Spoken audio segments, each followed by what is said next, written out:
Hello and welcome to the Painted Mini. I'm your host Travis, and today I'd love for you to join me and help me to break a bottle on the bow of this endeavor as we celebrate our hobby of tabletop gaming.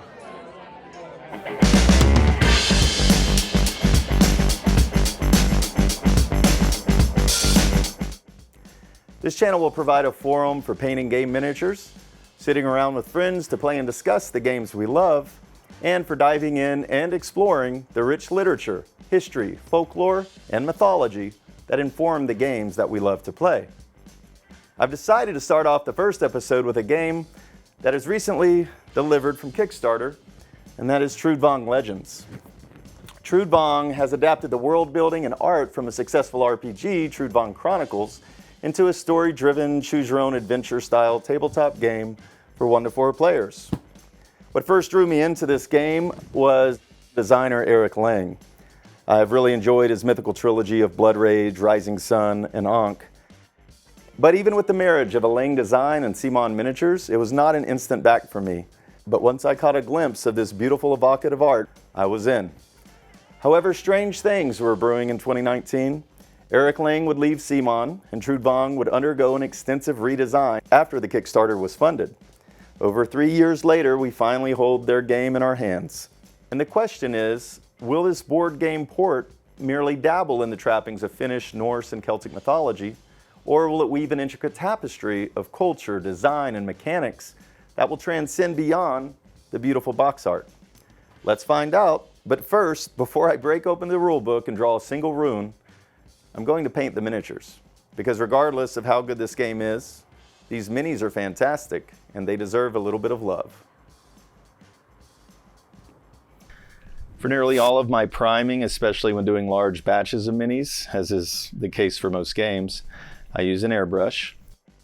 You can certainly use rattle cans, and I would even suggest you save a few bucks and buy fine automotive primers instead of the more expensive hobby selections. Just make sure the temperature and humidity are mild when you go to spray. It helps if you keep your cans indoors at room temperature. This greatly reduces the effect of the outside concerns. For priming, I use Vallejo Black Primer for almost everything. I thin it slightly with a solution of water mixed with a small amount of Liquitex Flow Improver. Primer is very forgiving. Just spray a little at a time and in short, thin layers. And as long as you don't overspray, the primer will seep into the cracks and imperfections and even self-level, usually shrinking up as it dries a little bit. Once that primer layer is dry and the coat looks relatively even, I wash out my airbrush cup and I add some white Liquitex ink. I then hit the models with a white highlight from the top. This is the zenithal highlighting. This serves two purposes. One is for pure visibility. The highlights allow the eye to see all the fine details of the model and understand the surface that will be interacting with light as you paint. The second reason is as long as you use those thin layers of paint in the next steps, the highlight will permeate the layers. It'll come through and provide more volume. I usually spray from a 30-degree angle on each side of a model. That about does it for preparing the models. Let's discuss the thing we're going to paint today. In Trudvang, we have 4 Garms, which appear to be a cross between a lion and a dog. Let's see where the origin of this beast resides. Garm, or Garmer, was the blood-stained threshold guardian of Napoleon in Norse mythology. This was a cave that served as an entrance to hell, where it was said that Garm was chained.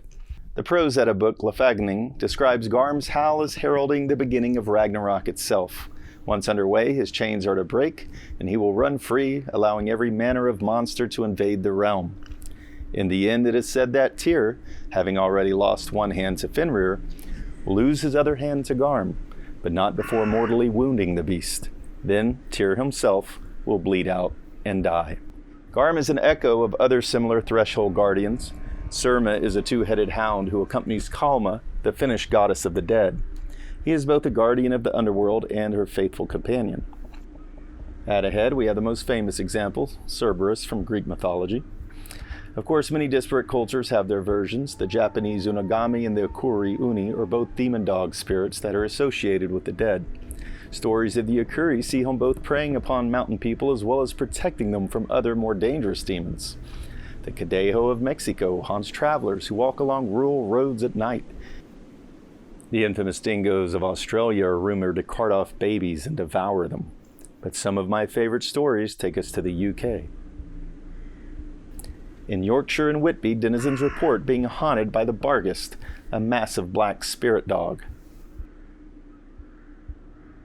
And in Norfolk, Suffolk, and Essex, we find Black Shook, the Doom Dog, a massive black dog described as being the size of a carriage horse with a single eye or red eyes like saucers. The old tale is largely thought to be the inspiration for Sir Arthur Conan Doyle's Hound of the Baskervilles.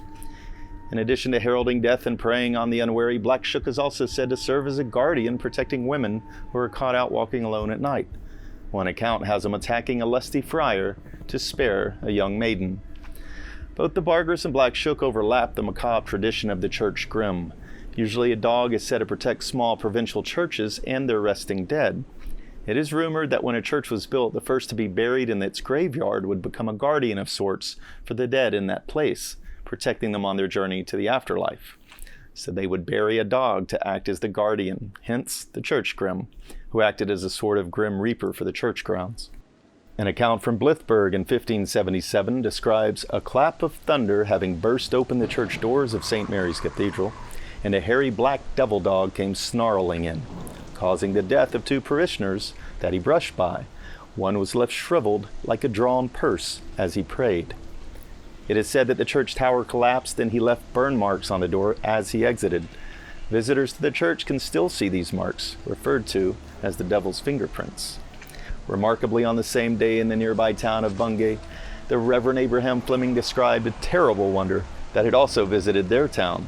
He is quoted as saying, "This black dog of the devil in such a likeness, God he knoweth all who worketh all, running all along down the body of the church with great swiftness and incredible haste among the people in a visible form and shape, passed between 2 persons as they were kneeling upon their knees and occupied in prayer as it seemed, wrung the necks of them both at one instant, clean backward, in so much that even at a moment where they kneeled, they strangely died."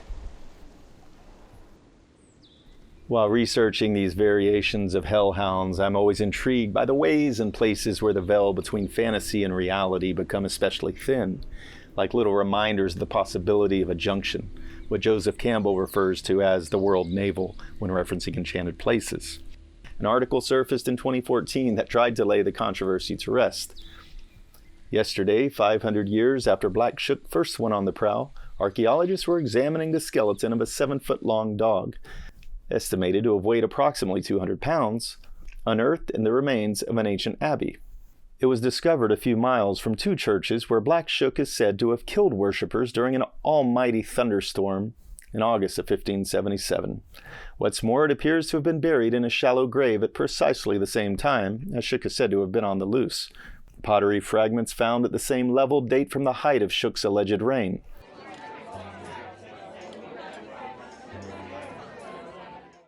Okay, now we're going to go ahead and paint this thing. So we've already gone and we've primed it in black. We hit it with zenithal.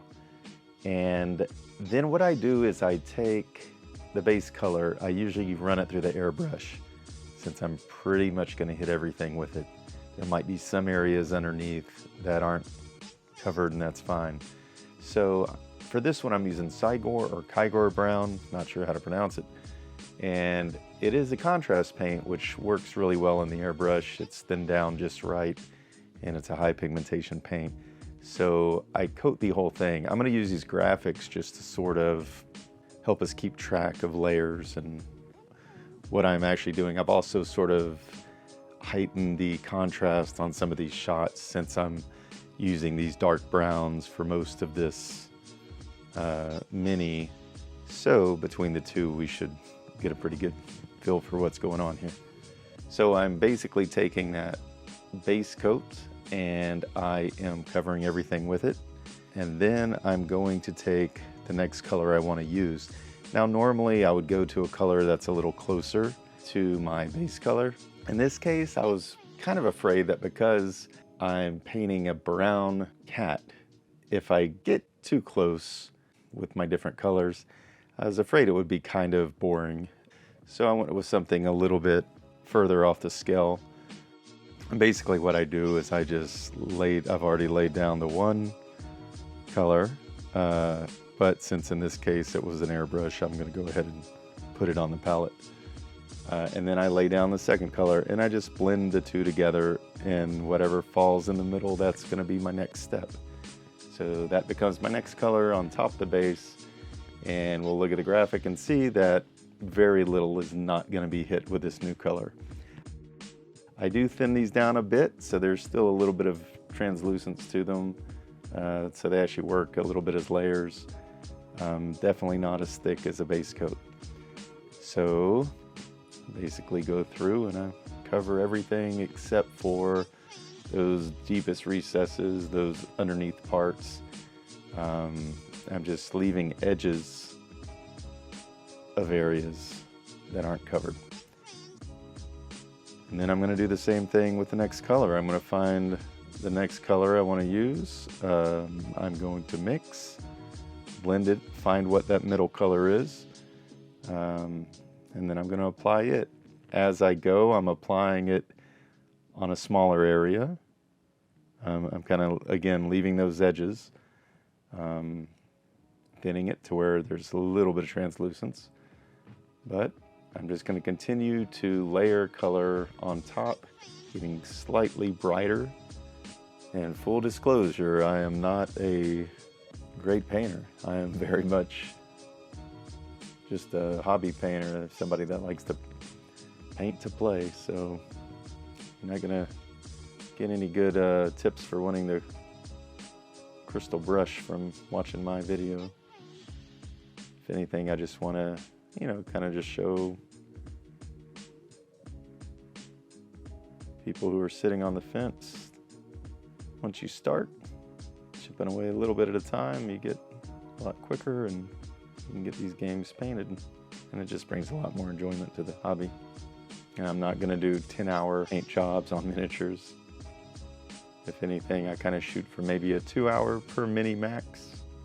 And even that is really too much for trying to get it down from that. You can see that I'm getting to that kind of final highlight. And this color is going to go just in the parts that are really getting hit by the brightest light.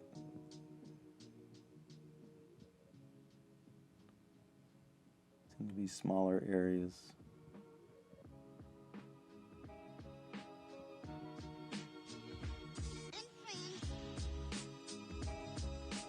Always painting within the previous color.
And as I paint here, I've decided to go kind of heavy with brush strokes in a sense, just for, I guess, a little bit of style. Again, I was kind of afraid that with these just being pretty much smooth-bodied cats, it'd be kind of boring. So I do kind of go loose with the brush. And give it a sort of an oil painted look. Okay, here it looks like I'm taking an ivory color and just kind of dotting the eyes for now. I'm not quite sure at this point what I'm going to do with them in the end. And I'll go ahead and just kind of hit the teeth and I'm also going to add the white to the main area and the tail just to create a base for contrast paint. Because with all of that texture, I think the contrast paint would work really well. It just needs some sort of a base to work from. The teeth on this are really tricky, and I kind of had to go back and reference the picture to figure out where the teeth were supposed to be going. They are just sort of jumbled all over each other. So once I have a base on the tail and the mane, I'm going to go through and hit it with the orange tone contrast paint. I think I did one set of Garms of sort of the orange and another with the more yellow color. And then, although this is something I'm trying to get away from, I wanted to try to blend things a little bit better. So in the end, I reverted to hitting the mini with a layer of a shade. One of the things I don't like about the shade is that, again, you never quite know how far it's going to go until it's completely dry. It's one of those things that just continues to sort of have a chemical reaction with your paint and change the hue and the tone. So sometimes just doing a little bit of a adjustment looks great when it's wet, and then it dries and it just shifts into a whole nother color.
Hello and welcome back. We've painted our Garms and I've gotten a haircut. Let's talk about the sculpts themselves and what we think of the paint job. First off, for the sculpts, the main thing I look for with any sculpt is that it's hand sculpted. To me, it makes a big difference. I know some people it doesn't matter. I think that computer rendered sculpts often just look uninspired and generic, especially if it's something that's supposed to be organic or natural. I want it to be hand sculpted. These definitely are. They kind of did their own thing with the concept of a Garm, which is good. The only issue I have is that when I look at this, I still see a cat more than I see a dog. To me, it looks a little bit more like a lion than anything. But I've had that same reaction to foo dogs throughout my life. Often I'll look at a foo dog and see a lion. So I think maybe that's just me.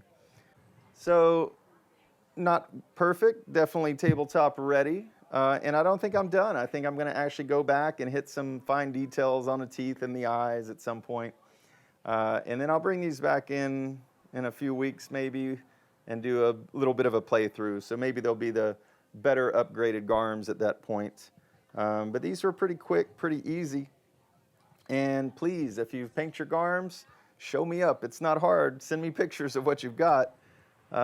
Send them to travis@thepaintedmini.com along with any comments, any feedback. Thank you so much for helping me get through this first episode. And please like and subscribe, and I'll have another video for you in a couple of weeks. Thank you. Bye-bye.